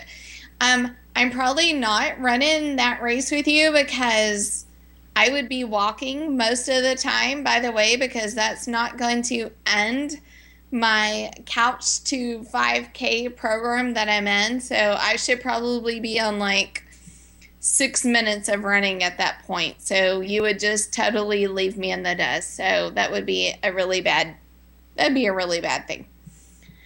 Okay. So given what's going on right now, let's talk a little bit about the history. I know you're from Boston, which I think is super cool because, you know, I've talked to you about that and kind of teased you about that before, that I'm this Southern Texan chick, and I think you're just like cool as HE double hockey sticks. And, but, however, you happen to be in Boston at the time of the tragedy. So has that changed anything for you and how you look at things? And like when you actually came back down to Texas and, you know, visit with your patients, is anything different for you, or are you just I'm grateful you're here, obviously, but you know what I mean? Are you just grateful, or did you really have some kind of okay, here's what I need to do? Well, luckily, I did not have any friends or family that I know of that were harmed in the bombing of the Boston Marathon. But I was there for a conference on that Friday when they shut down the whole city. So for that day, my conference was canceled. And I had a colleague with me who was in Boston for the first time. And she was so impressed with the solidarity of the people there, the natives there, in the restaurants we went in, how she was treated and with kindness and warmth. She was very impressed with the city as a whole and the people in it. And it made me feel so proud to be from Boston. It made me feel proud to be back in the city during this time, to witness how people are reacting. And let me tell you, even though the younger brother was still on the loose while we were there during the day, we felt completely safe. I mean, the Boston police and the Watertown police and the Cambridge police and MIT police and the FBI and everybody who was involved in apprehending this young man did such a great job. Really, the way that they closed everything down actually made people feel more safe rather than threatened, because there was no way out. There was no way out for that gentleman had he tried to escape. And so they did the right thing, and they kept people safe. They actually were welcomed into people's homes, given sandwiches and people's businesses, just like out in West Texas, that big fire that happened and destroyed a lot of people's homes. Those business owners there, where I know that there's a place called the Czech Stop, which opened its doors and gave free collages to all the workers and volunteers. So when a tragedy like this happens, I think that it's really great to see how everybody pulls together. And, when that bombing happened with the marathon, I don't know if you saw it on the news, but there were actually people running towards the explosion, not away from it, to try to help people. So it's a pretty cool thing. I thought that was so awesome. That was so cool to see. I mean, it just reminds you the human spirit and what people want to do to help out. For sure. Yeah. Go ahead, so Di. I'm proud. I'm proud to be from Boston. I was proud to be there at that time. I'm also proud to be living here in Texas and being able to work and help people and, hang out with cool people like you. I didn't know I was cool. Because I think my kids would disagree with you, but thank you for that. And Diane, if you think I'm cool, then you might not be as cool either. Just saying. No, kids never think their parents are cool. True story. True stories. True story. Okay, so here's kind of what else I wanted to touch on before we just go into random stuff, because I do have a lot of random stuff I want to talk about as well tonight. But all right, we're going to take a break in just a couple of minutes. But before we do that, I kind of want to come back and let's talk about, like you mentioned, West, and then the Boston tragedy, and maybe like you lost your mother, through Mother's Day and all of this. So what I'd really like to talk about is how we can move forward with that, because a lot of people, blame God, they blame circumstances, they don't believe that they can move forward. And what I'd really like to focus on is, again, this whole renewal process, without being just super Pollyanna here, which I do get accused of every now and then. I'd really like to talk about how we can just move forward, and I'm sure you have some guidelines or something that you go by that we can attribute and take some steps to do so. So we're going to take a break, and then when we come back, I'm going to let you run this, girl, and you can tell us how to rule the world and how to fix everything. How about that? Is that a good idea, Diane? Sounds good. Okay, good.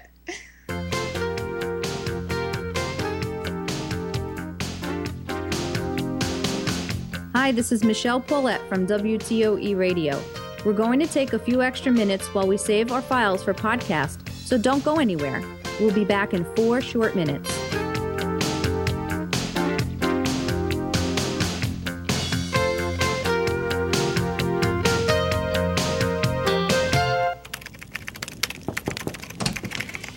Hey, Jack, you got a sec? Yeah, sure, come on in. Yeah, I was wondering if you... Jack, your hair's on fire. Yeah, I know. I just need to finish this sales report, and then I'll probably, let me lie down for a bit. But I'm sure it'll go away. But the flames are getting bigger. Shouldn't I... Your hair, there's so much fire. No, I'll be fine. What can I help you with? Oh, dear. Well, at least we know the sprinkler system works. You wouldn't ignore this, so why ignore the signs of a stroke? If you or someone you know suddenly experiences numbness of the face, arm, or leg, or sudden trouble speaking, seeing, or walking, don't wait to get help.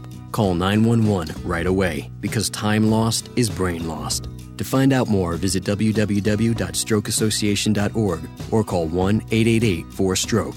This message brought to you by the American Stroke Association and the Ad Council.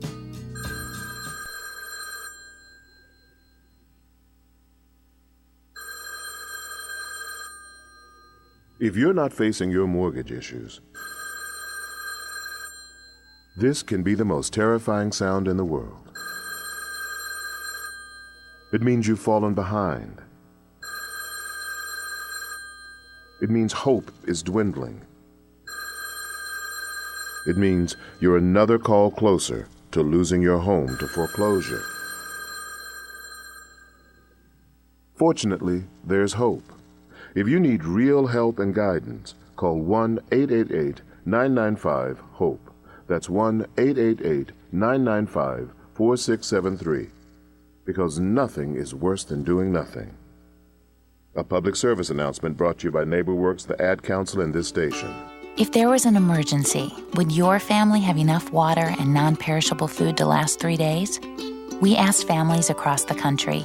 Here are some of their answers. Well, we depend mostly on our meats, on our refrigerator, on, cooking that way. So most of our foods are in the refrigerator. Once the electricity goes out, your refrigerator goes out, so you can only use that for a certain amount of time. We usually eat fresh food daily. In the pantry we have granola bars and canned tomatoes, True. you know. That's true, but that's really not survival food, tomato paste. The brand of dog food that I do purchase for the dogs, as well as the cats, are edible by humans. We could even share the same bowls. How about my own bowl?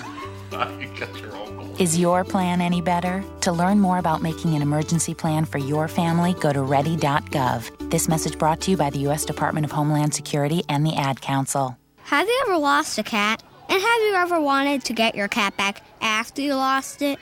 Hi there, I'm Andrew Hoffman. I went on this website called inventnow.org. Then I decided to make an invention of my own. It's called the Lost Cat Magnet invention. So you can get your cat back after you lost it.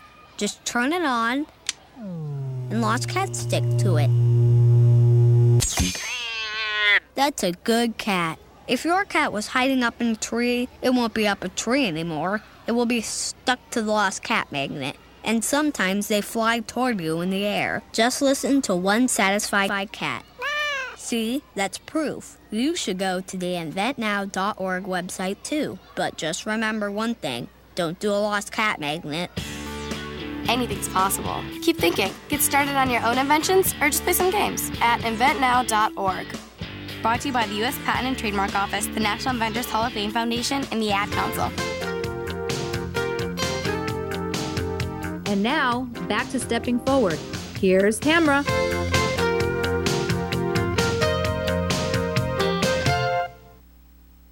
Hey everyone, thanks for sticking with us for the first half of the show.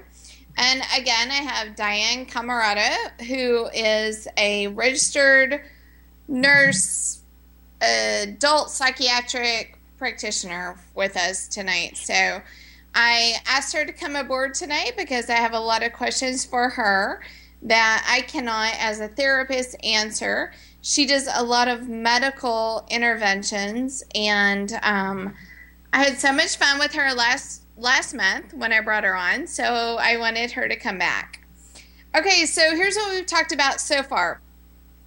We've talked about seasonal affect disorder, and the reason this was such a big deal for me is because personally, again, when the weather is awesome, I'm ready to start my day. I go run in the mornings. I'm doing all this good stuff.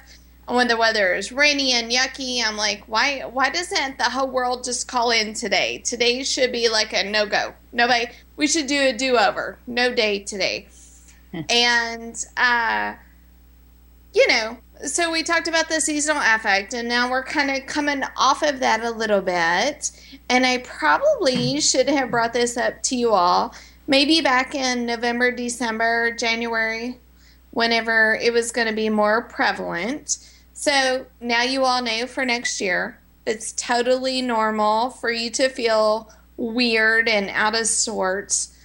Again, it was 84 degrees here in Dallas, and tomorrow's going to be 40, and I will be depressed, and nobody should talk to me tomorrow, just so you know. Okay. The other thing that we talked about is that it is May, and it is Mother's Day, and I don't know that you can step into a grocery store or anywhere else without them telling you it's Mother's Day. Here's your cards. Here's the flowers. What are you going to do? And for some of us, that's really not a good day, and we are highly affected by that. So Diane kind of shared with us about how we do deal with that. And again, I think so many people need to hear the normalcy of this, and that it is quite fine not to be okay on this day, and this to kind of be more of a grieving day than anything else. If you were a mother and you lost a child, just lost a child, or if you've had a mother who's passed away, then obviously this is not going to be one of those days that you might want to celebrate. So we kind of talked about that a bit. Okay, and Diane shared with us, because she is from Boston, she was in Boston during all of these tragedies that occurred last week. And as far as West Texas goes, and that really hit home with me because my brother was a basketball coach there in West. So this is also a big deal in our family as well. So here's what I wanted to talk about. My show is called Stepping Forward. And when I chose to have this show and when I chose to discuss what it is that I, where I wanted to go with us, I want to talk about the past is the past, let it go. Regret is one of the suckiest things that you can hold on to. And I want you all, and myself included, I want us all to live a life that we choose to move forward without regret. So we're stepping forward. So again, I can't do that, obviously, on my own without a little bit of help. So we have Diane here. So some of these things, Diane, what do you say to some of these people? Let me go very basic, and then let's kind of move forward from there. Let's talk specifically. Let's say the Boston Marathon runners who lost a limb and are now expected, they're going to live and all, but that was kind of their thing. So how do we teach them move forward? How do we do that? Yeah, that's a tough one. I have no idea what they're feeling. I did hear an interview about a woman who was going into a bar, and she was affected by the bomb, and all she could feel was she felt like, she was saying that she felt like her foot was burning off. And she was just, asking someone to help me. And there were all these people around, and they were running into the bar, and she says, I don't know who it was, but two people took hold of me and helped me and got me to a safe spot until the paramedics came. And they asked her how's she dealing with her. She had to get her below the knee amputation because her foot was blown off. And she said that, and I don't know where she got the strength to feel this way, but she said, I can't dwell on what happened. It happened. I was in the wrong place at the wrong time. And she says, I am lucky to be alive, and I'm going to move on from this. And when I heard her, talking about this, I was like, wow, where does she find that strength? And so when I talk with my patients who have had losses or have trouble moving forward, I ask them to tap into what you find gives you strength. For some people, that's their faith in God. And for some people, it's their pets. And for other people, it's their children. Whatever it is, it doesn't matter. It doesn't matter what faith you have, or it's not about religion. It's about reaching in deep down and finding whatever it is that gives you strength, and hold on to that. And all you can do is one day at a time, one step at a time. Each baby step you take forward, eventually, you walk a mile. And it's just about doing what you can do each day. Sometimes it's too overwhelming for people to look at the big picture and look ahead, and that will provoke anxiety at times, that the fear of the future, fear of the unknown. Oh my God, this is too overwhelming. I can't do it all.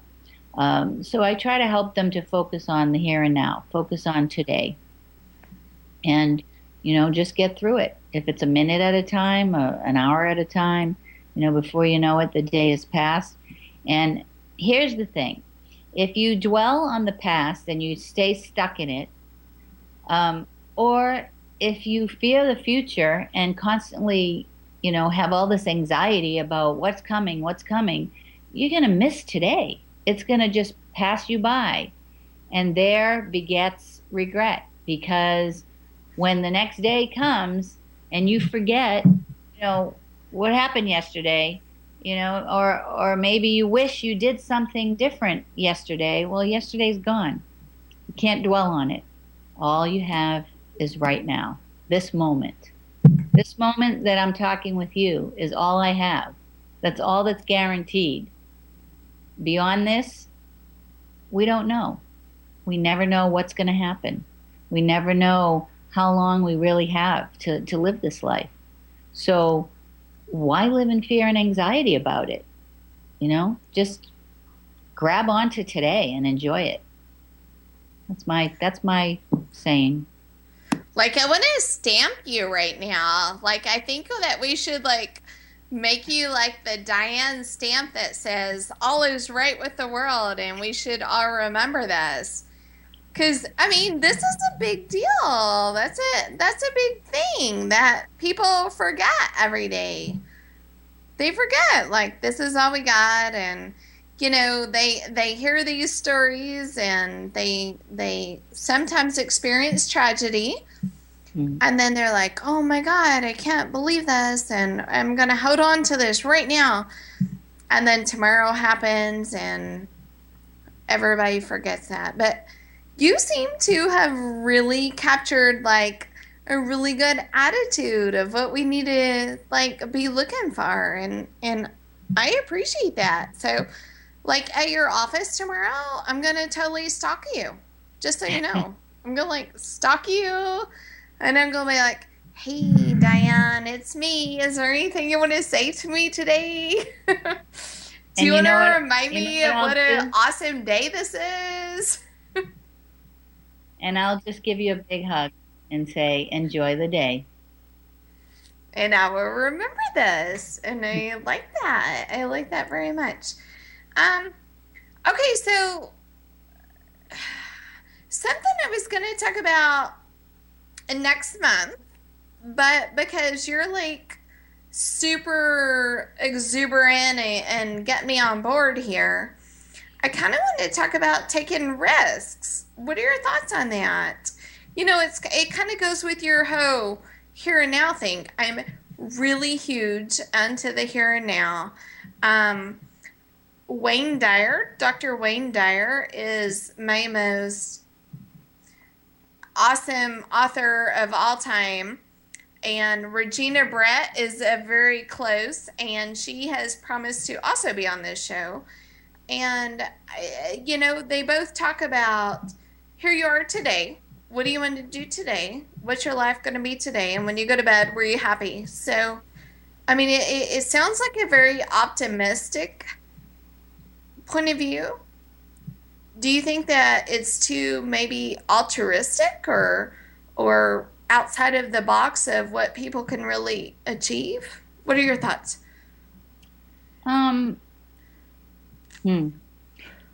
Just yesterday, somebody asked me, how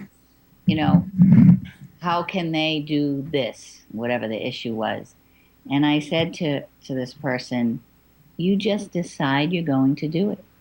You make a decision. You make a decision when you wake up in the morning and you put your 2 feet on the ground. Thank God I woke up this morning. And you make a decision to stay positive and, spread the word of positiveness and love and caring. And, if everybody treated their neighbor as they want to be treated, what a wonderful world this would be. But even with that, tragedy happens. And I had this conversation just recently with someone. We were talking about how in order to, actually it was a patient in one of my depression support group. She agreed and said that if you don't experience tragedy or sadness, then how will you ever know what true joy is?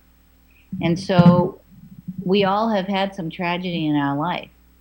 And when that tragedy happens, you pull together, and maybe for a week or a month, everybody is more positive and more appreciative. And somehow they get lost in the goings-on of life, and they forget, and they start taking things for granted again. So you just have to remind yourself all the time that I'm happy to be here. I'm happy to be alive. And, how can I help somebody feel this way and be this way? And I just make my decision every morning. This is how I'm going to be today. I used to tell my employees, when you come to work, you leave your junk at the door. And when you leave work, you can pick it up again if you want to, or you can choose not to. Well, that's a really good attitude. You have a really good attitude about that, Diane. So, does that make you feel differently about, like, taking risks? Like, people come in and say, well, what if, and all of these things. I mean, I really like your approach that obviously is about accountability. And today it can be as good or crappy or sucky, however you want to look at it, as you want it to be. Or it could just be amazing. But what are your thoughts on people saying, I really I don't know where I'm at right now, and I might want to, like, jump into something different. Do you feel like this is also the same with, like, taking risks in life? Or do you feel like these tragedies and traumas and everything that's going on has kind of caused people to kind of jump the shark a little bit and to go outside what maybe... I guess I don't know how to explain this very well. I have some people who, because of the tragedies, because of this, they're like, you know what? I might as well just quit my job and move to New York because that's what I wanted to do anyway. And so life is short. Might as well do it. And so there's this differentiation that I feel like you and I owe them to say, calm down there, brother. Mm-hmm. What do we need to do about this? Your turn. I think that it depends on what the risk is. Okay, if that person has enough money to go to New York and live there, well, they must have $1 million because New York is very expensive. But if that's what they always wanted to do and they can afford to do it, sure, go for it. It's not hurting anyone. Once upon a time, I would do more extreme things, like maybe I would go roller skating down a hill, or maybe I would go skiing. Never did. But as you get older in life and you experience more things and you can't do quite as much as what you used to when you were younger, your level of risk changes. And I think that there are certainly the risk takers out there, and as we know, one symptom of bipolar disorder is taking risks. But a lot of times those risks can endanger others or oneself, and then I don't think it's a wise decision to take that risk.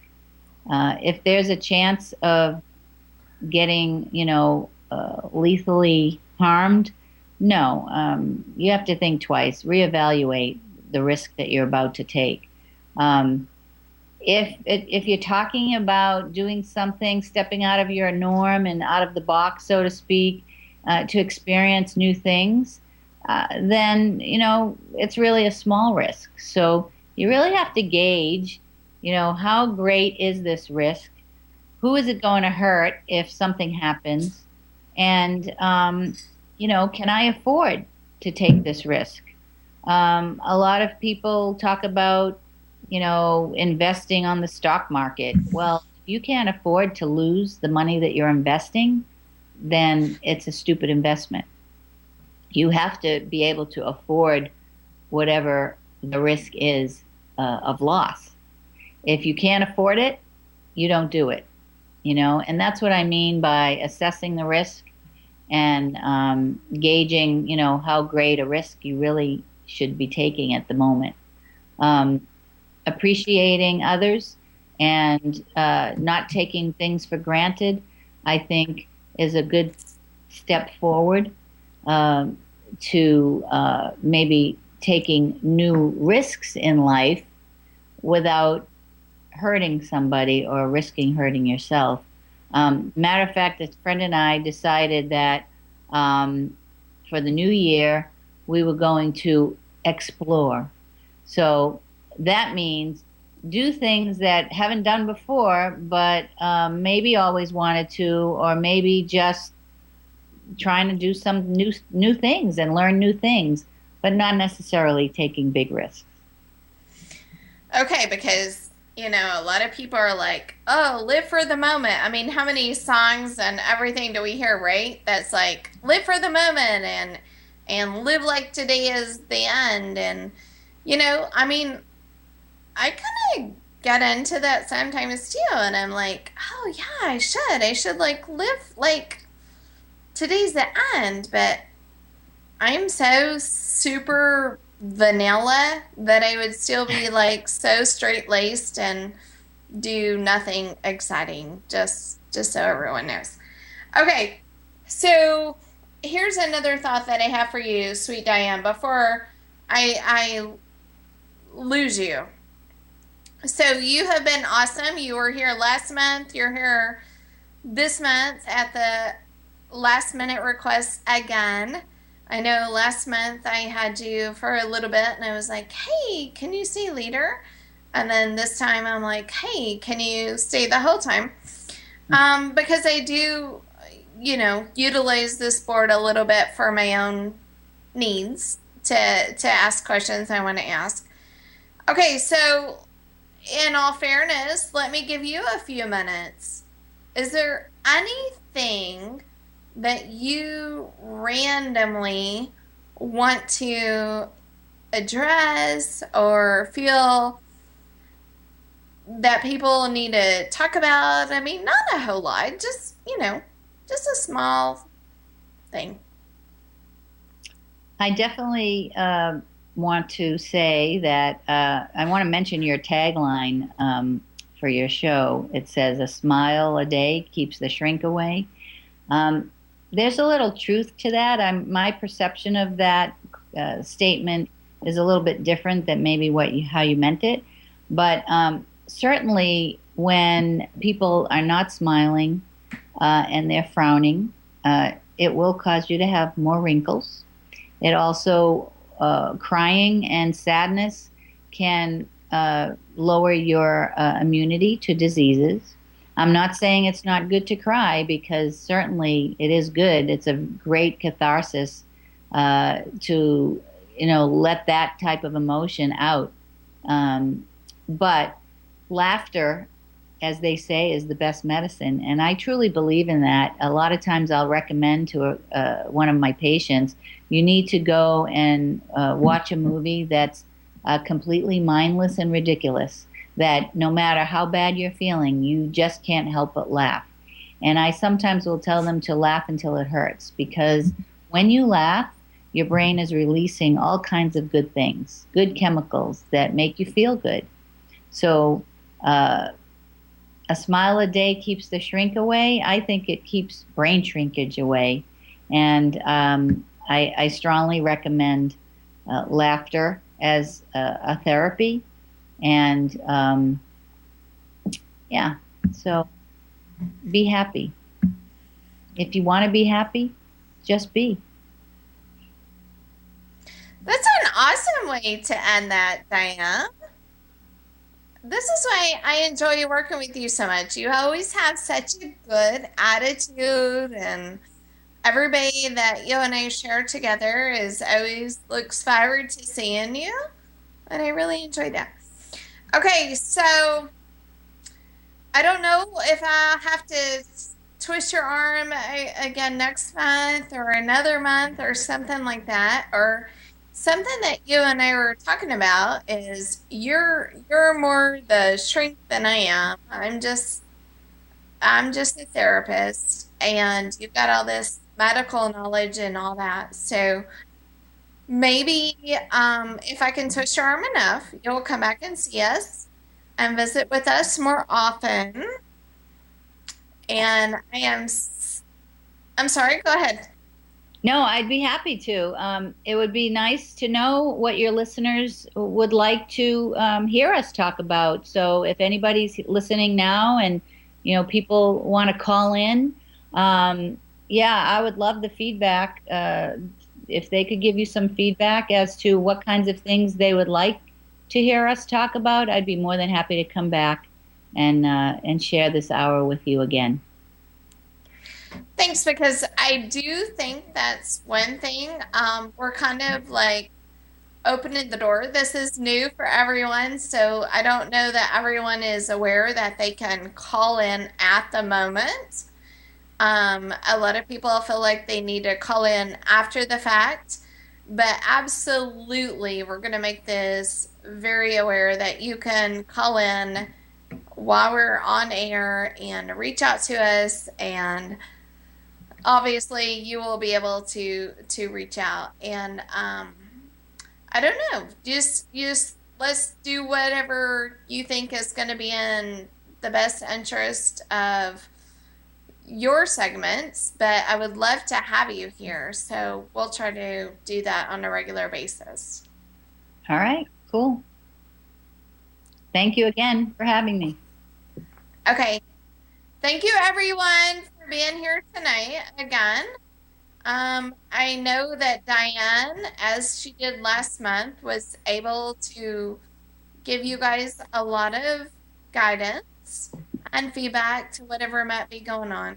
But please know that you actually can call in, and while we're on the show, we'd be happy to take your calls. So let's see what's going on in June. But until then, you need to step forward with May. All right, thank you. Stepping Forward with Tamara White, a licensed professional counselor and clinical psychologist, was brought to you by the WTOE Radio TV Network at throughoureyes.org.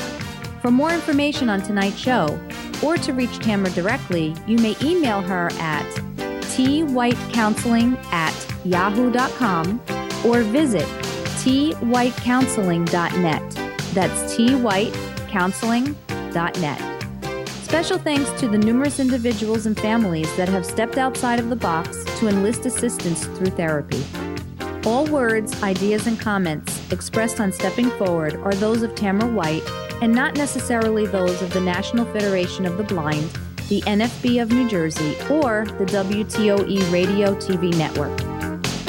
Until next time, I'm Michelle Paulette.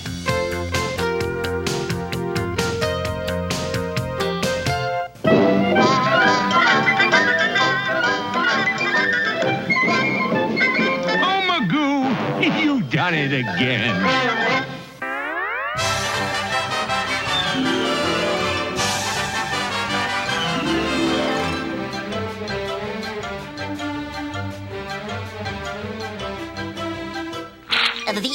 That's all, folks.